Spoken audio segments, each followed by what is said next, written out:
Je vais donc maintenant mettre en voix l'ensemble du projet de loi. Y a-t-il des demandes d'explication de vote? Monsieur Canévet, déjà, j'en reprends. Monsieur Canévet, ensuite Monsieur Salmon, ensuite Monsieur Montaugé, ensuite Madame Varayas et ensuite Madame Charles. Merci. Jacques. Allez-y, Monsieur Canévet. Merci, Madame la Présidente, Messieurs les ministres, chers collègues. Le groupe de l'Union centriste votera pour ce projet de loi relatif à l'industrie verte. Nous apprécions effectivement que des mesures puissent être prises dans notre pays pour accélérer l'implantation d'activités industrielles et pour favoriser la décarbonation. Nous avons suffisamment d'exemples de difficultés d'implantation d'activités économiques. Je ne citerai que en Bretagne, que je connais bien, le groupe Leduf Bridor qui n'a pas pu implanter une activité économique en Ille-et-Vilaine du fait de procédures administratives extrêmement longues, ce qui montre bien que nous avons un chemin important à parcourir pour faire en sorte que la réindustrialisation de notre pays devienne une réalité et que celle-ci s'accentue évidemment avec les objectifs de décarbonation que nous partageons tous au niveau du groupe de l'Union centriste aujourd'hui. Cela signifie qu'il faut simplifier les procédures administratives, il faut aussi simplifier les procédures de la commande publique et on peut se réjouir de ce qui a été fait. Il faut bien sûr, dans les procédures administratives, tenir compte de la réalité du terrain, c'est-à-dire de la position des élus. Et à ce titre, nous approuvons bien entendu les modifications qui ont été apportées ici au Sénat pour faire en sorte que les élus territoriaux trouvent toute leur place dans le processus de décision quant à l'implantation d'activités économiques. C'est absolument essentiel car on ne peut leur imposer en permanence des décisions venues d'en haut. Il faut absolument associer le terrain au développement local.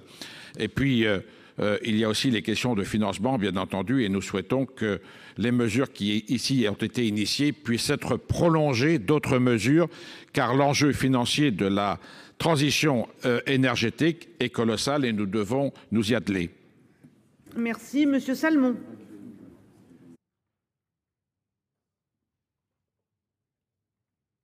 Merci Madame la Présidente, Monsieur le Ministre, mes chers collègues.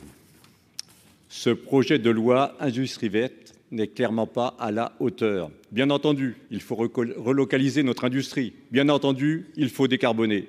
Mais dans cette loi, rien sur la biodiversité, rien sur l'eau, rien sur l'efficacité et surtout de quelle industrie parle-t-on?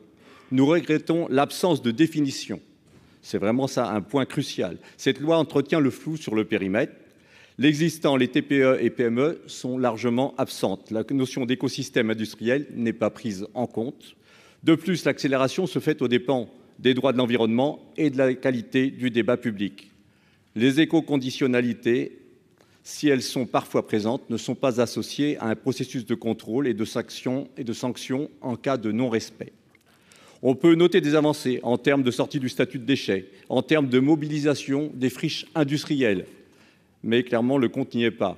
Le compte en particulier en termes de financement. Avec le plan Avenir Climat, on crée un outil risqué destiné aux populations les plus aisées sans garantie qu'il soit vraiment affecté au développement d'une industrie verte, malgré les apports de la rapporteure.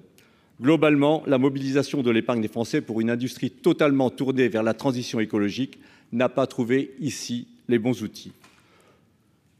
Je regrette également dans ce débat l'absence d'une grande partie de la droite sénatoriale. Nous avons ici eu une espèce de dévoiement du scrutin public parce que malgré pourtant un discours toujours porté vers l'industrie, vers l'économie, nous avons constaté au cours de ces débats une grande défection. Est-ce que c'est la main invisible du marché qui a rendu les sénateurs de droite invisibles également?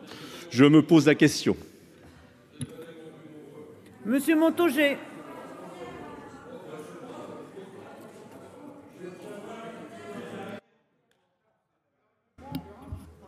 Monsieur Montaugé tout seul. Madame la Présidente, Messieurs les ministres et chers collègues, à l'issue de ce débat, nous restons sur un texte très procédural, formellement du même type que les PJL énergie renouvelable et nucléaire, un texte au périmètre très restreint, sans affirmation d'une stratégie d'ensemble, par rapport au développement durable et à la transition de modèle de développement dont nous avons besoin. Je le redis, une transition de modèle ne peut se résumer, je pense que vous en serez d'accord, à la question de la décarbonation, même si cette question-là est évidemment très très importante. Il faut, je le redis, nous interroger collectivement sur l'économie dont nous avons besoin. Nous ne l'avons pas fait. Voilà, je pense qu'il revient au gouvernement de solliciter le Parlement et les Français dans leur ensemble pour pouvoir débattre de ces questions-là. Les politiques publiques justes, adaptées et comprises en résulteront. On sait que cette économie, l'économie de demain, sera hyper industrielle. Je le redis parce que c'est un point quand même très très important. Qu'elle sera centrée sur la personne et ce qu'on appelle d'un mot savant l'écoumène, c'est-à-dire le cadre de vie au sens large. La personne et l'écoumène seront très probablement, les deux pôles de l'économie de demain. La nation a besoin d'un grand récit mobilisateur, vous m'avez entendu dire plusieurs fois, j'y tiens beaucoup, pour façonner collectivement cet avenir. Ce texte n'en dit rien ou alors très peu. Nulle part, par exemple, il n'est question de relais d'emploi par rapport à la régression ou la diminution du thermofossile, des emplois dans le thermofossile ou liés au thermofossile. C'est un point absolument essentiel. Donc voilà, les domaines concernés, c'est la santé au sens large, pas telle qu'on la voit aujourd'hui, mais au sens large, l'alimentation, l'éducation, la culture, la mobilité, la sécurité, l'habitat, et j'en passe. C'est ce monde-là qu'il nous faut reconstruire. Et dans ce monde, les territoires auront une place, les spécialistes nous le disent, un rôle absolument déterminant, et pas que les métropoles. Voilà. Nous notons positivement la prise en compte de territoires d'industrie, j'y reviens pas, c'est un point positif.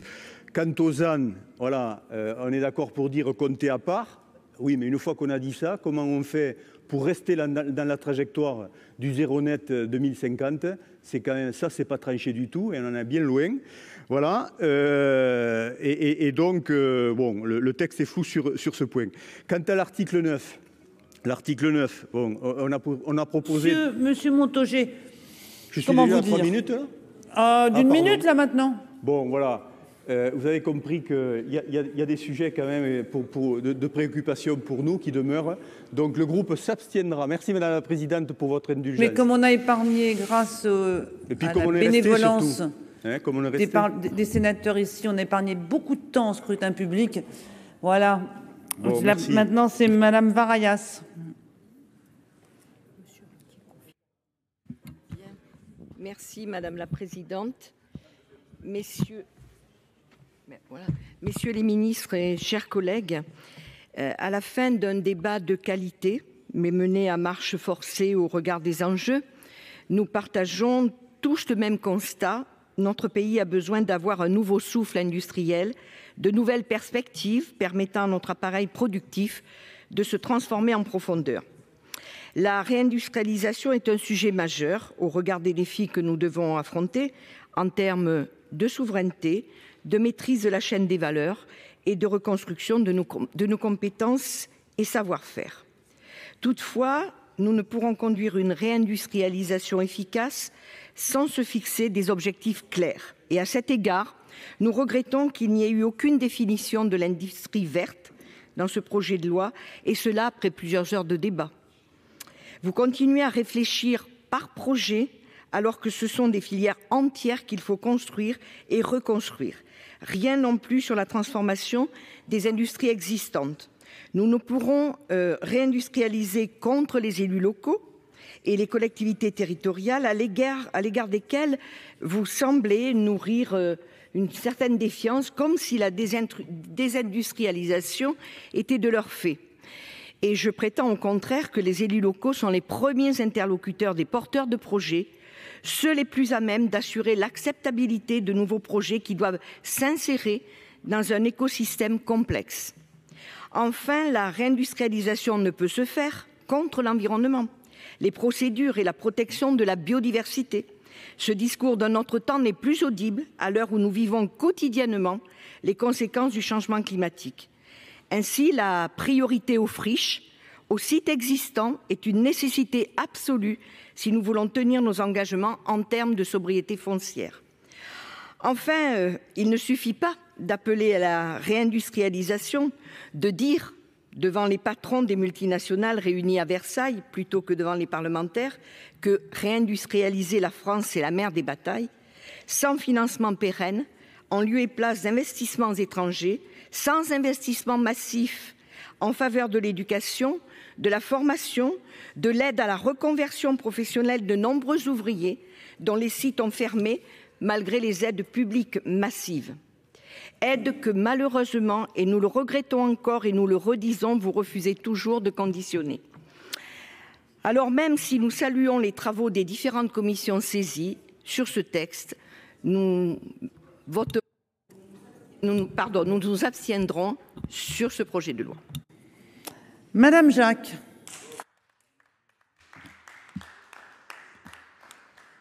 Madame la présidente, monsieur le ministre, mes chers collègues, nous parvenons au terme de l'examen d'un projet de loi au titre pompeux, mais au contenu bien décevant. Certes, les dispositions de ce texte permettront sans doute d'accélérer les lenteurs administratives et injecteront un peu de bon sens dans les pratiques industrielles. Pour autant, le projet de loi demeure un texte à trous que le projet de loi de finances pour 2024 devra compléter.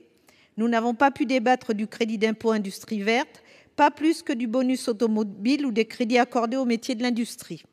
Nous regrettons cette pratique, monsieur le ministre, qui nuit à la portée des travaux du Parlement. Le Sénat aura, au cours de l'examen du texte, remis du bon sens dans les dispositions proposées et je tiens à saluer le travail de nos rapporteurs, Laurent Sommer, Fabien Genet, Christine Lavarde et Jean-Yves Roux. 2 mesures importantes sont à mettre à l'acquit de notre Assemblée. D'une part, la réécriture de l'article 9 pour en réduire sa portée recentralisatrice et y inclure davantage la voix des collectivités tout au long de la procédure.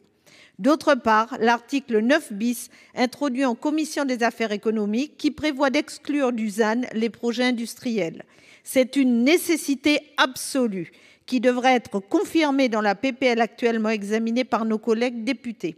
Le groupe Les Républicains votera en faveur de ce texte profondément amélioré par nos travaux. Je vous remercie. Monsieur Buy. Merci Madame la Présidente, Messieurs les ministres, Madame la rapporteure, mes chers collègues. Nous sommes à la fin de l'examen de ce texte et nous pouvons tous, sur chaque banc, être fiers de la qualité du travail que nous venons de fournir. Certes, le texte final ne correspond pas à 100% à ce que chaque groupe aurait souhaité, mais il me semble qu'il illustre bien l'esprit de ce que devraient être les débats parlementaires. Je remercie à cet effet nos 4 rapporteurs et les ministres qui ont parfaitement éclairé nos débats. Nous pouvons remarquer que nos échanges ont toujours été respectueux, comme quoi il est possible de défendre des convictions très fortes sans tomber dans l'invective ou la provocation. Je note qu'initialement, il a beaucoup été fait mention de la trop grande technicité du texte et de son décalage avec les ambitions affichées. Pourtant, nos débats ont été clairs, ne se sont pas perdus dans les arguties juridiques et ont démontré que ce texte portait beaucoup d'enjeux sur lesquels chacun souhaitait apporter sa pierre à l'édifice. Nous soulignons le travail qui a été fait pour adapter les procédures nouvelles proposées par le gouvernement aux réalités du terrain et à la prise en compte des observations des élus locaux. Notre groupe va voter ce texte qui, bien que comportant des éléments qu'il nous apparaît important d'affiner lors de la navette, a conservé son esprit d'origine, à savoir faciliter, financer et favoriser l'industrie verte. Il n'en reste pas moins qu'il ne s'agit que d'une brique dans notre politique industrielle globale qui a déjà commencé à porter ses fruits. Merci, Monsieur le Président Requier. Oui, merci Madame la Présidente, Messieurs les ministres, mes chers collègues. Eh bien, voici donc à l'issue de l'examen de ce texte. À sa présentation, ce texte de loi a fait l'objet de nombreuses critiques, manque d'ambition, absence de définition claire, mais ils sont un texte du Sénat. Et je veux saluer l'apport des commissions, l'apport de la séance, qui ont enrichi, qui ont nourri ce texte, et saluer également le travail de nos 4 rapporteurs. Alors, satisfaction pour l'article 9, qui a préservé donc les prérogatives des collectivités auxquelles nous sommes tous attachés ici au Sénat, également l'article 9 avec le ZAN.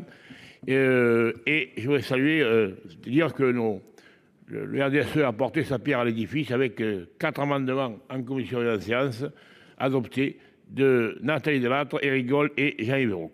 Alors, quant au titre, moi, il me convient. Je trouve qu'il est clair, court, il est compréhensible. Et ce texte va donc dans le bon sens. Il est bon pour l'industrie, il est bon pour l'environnement.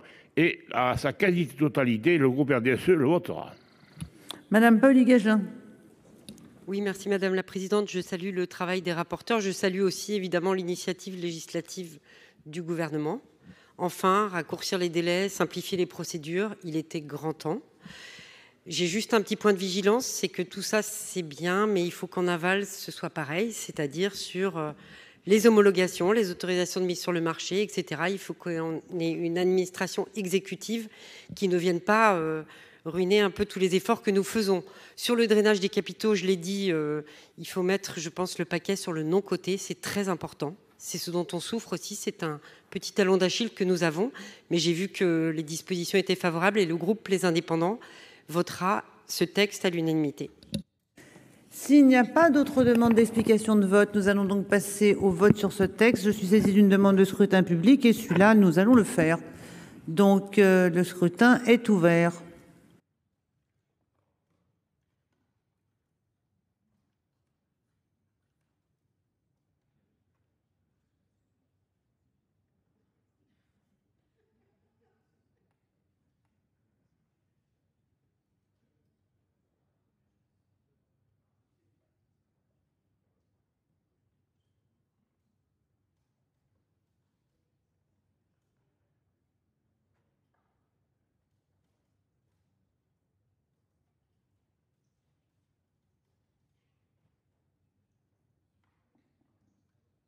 Non plus personne ne demande à voter. Le scrutin est clos. Votant 343, exprimé 263, pour 251, contre 12. Le Sénat a donc adopté. Et je donne la parole à Monsieur le ministre. Merci Madame la Présidente. Très brièvement, je voudrais remercier l'ensemble des sénatrices et des sénateurs qui ont voté massivement pour ce projet de loi Industrie verte. Je voudrais remercier tous les rapporteurs pour la qualité du travail qu'ils ont fait, remercier Madame la Présidente pour son efficacité dans la gestion des débats, remercier également le ministre Roland Lescure pour son engagement dans l'ensemble de la préparation de ce texte, de la défense de ce texte. Je voudrais souligner aussi à quel point, pendant toutes ces discussions, le Sénat a été fidèle à lui-même. Il a été sage dans ses débats et j'espère que ça inspirera une autre assemblée. Nous avons pu échanger sereinement, même lorsque nous étions en désaccord. Nous avons pu avancer des arguments, avancer des propositions, avancer des contradictions. C'est le modèle de ce que devrait être, partout en France, un débat démocratique. Il a été fidèle à lui-même en défendant les collectivités locales, notamment sur l'avis qui sera rendu pour les projets d'intérêt général, et il a été fidèle aussi à lui-même dans sa grande maîtrise technique, notamment, Madame la rapporteure, sur le produit d'épargne qui va être mis en place pour les jeunes et qui va permettre de financer l'industrie verte. Enfin, un mot sur le fond, pour dire que, bien entendu, les ambitions d'un texte de loi sont toujours là pour grandir. Ce ne sont que des points de départ, jamais des points d'arrivée, mais chacun a pris conscience qu'aujourd'hui, la bataille fait rage pour décarboner les économies, pour faire venir sur son sol les industries vertes, pour réindustrialiser les territoires en créant des usines de batteries électriques, d'anodes, de cathodes, de véhicules électriques, d'hydrogène vert, d'éoliennes ou de panneaux solaires. Nous voulons que la France réussisse. Et je pense que ce qui nous rassemble ici, quelle que soit notre diversité d'opinion, c'est notre volonté que la France réussisse, que la France se réindustrialise. Je pense que grâce à vous, mesdames et messieurs les sénateurs, nous avons fait un grand pas dans cette direction. Merci à toutes et à tous. Merci, Monsieur le Ministre. Monsieur Salmon, vous voulez prendre la parole? Oui, merci Madame la Présidente. Merci à mon tour pour remercier tous les collègues pour leur fidélité et la qualité des débats qui nous ont animés. Au premier chef, bien sûr, mes collègues rapporteurs, Jean-Yves Roux, Christine Lavarde et Fabien Genet, vous-même, Monsieur le Ministre, et toutes vos équipes, pour les échanges fructueux que nous avons pu avoir. C'est une loi certes incomplète, mais importante pour engager la nécessité impérative de la réindustrialisation et la décarbonation de notre économie et de reconquérir demain les marchés perdus hier, avec le souci de l'innovation et la consultation des élus et du public, tout en accélérant les procédures. C'est certes, comme vous l'avez dit, Monsieur le Ministre, une première étape qui aura des prolongements, bien sûr dans le débat à l'Assemblée nationale et dans sa déclinaison réglementaire et budgétaire dans quelques semaines, mais plus proche de nous encore dans l'attente de la CMP sur la PPL ZAN, qui aura, je l'espère, réussi à convaincre le gouvernement et sa majorité à se rallier à la position commune du Sénat et du ministre Bruno Le Maire. Je vous remercie.